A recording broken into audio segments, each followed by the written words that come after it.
Kenapa orang Yahudi memiliki kitab kode? Karena agar tidak semua orang paham. Agar tidak bisa ditiru atau dikopi-paste hingga disalahgunakan.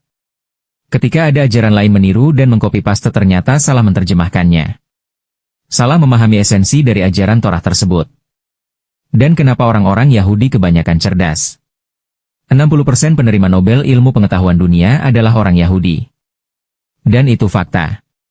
Dan kebanyakan orang Yahudi dimanapun mereka berada menjunjung tinggi budaya leluhurnya.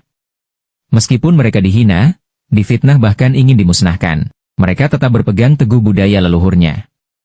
Ia menggunakan ajaran agama dengan kesadaran jiwa. Jangan sebut nama Tuhan secara sembarangan. Makanya mereka menggunakan kata pengganti Tuhan yaitu Yahweh.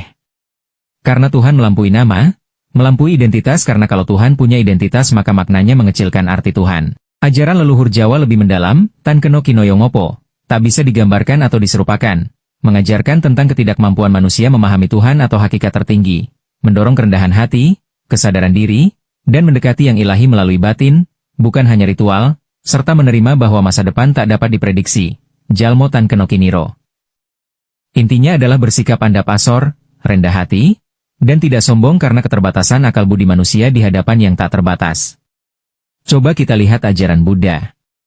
Ajaran Buddha tidak menyebut nama Tuhan secara spesifik, bahkan dilihat seperti tidak punya Tuhan. Namun sebenarnya mereka lebih paham untuk mengenal Tuhan, mereka lebih memperdalam kesadaran jiwa untuk memahami entitas yang tinggi tanpa harus menggunakan nama, identitas ataupun sosok. Karena menurut mereka Tuhan tidak bisa dipersonifikasi dengan nama dan identitas karena ia bukan sosok, ia melampaui nama ataupun identitas. Dalam jiwa manusia itu masih setengah manusia setengah lagi binatang. Makanya diperlukan kesadaran jiwa agar kita menjadi manusia seutuhnya.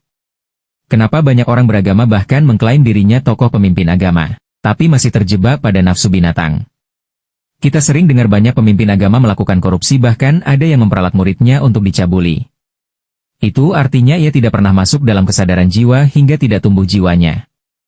Ia belum menjadi manusia seutuhnya. Karena ia hanya mengikuti ajaran sekedar dogma dan ritual semata. Jadi jiwanya tidak tumbuh menjadi bijaksana. Ajaran yang benar akan mengubah umatnya bertransformasi jiwa menjadi kebijaksanaan. Kalau jiwa mereka masih buas artinya jiwanya belum bertransformasi.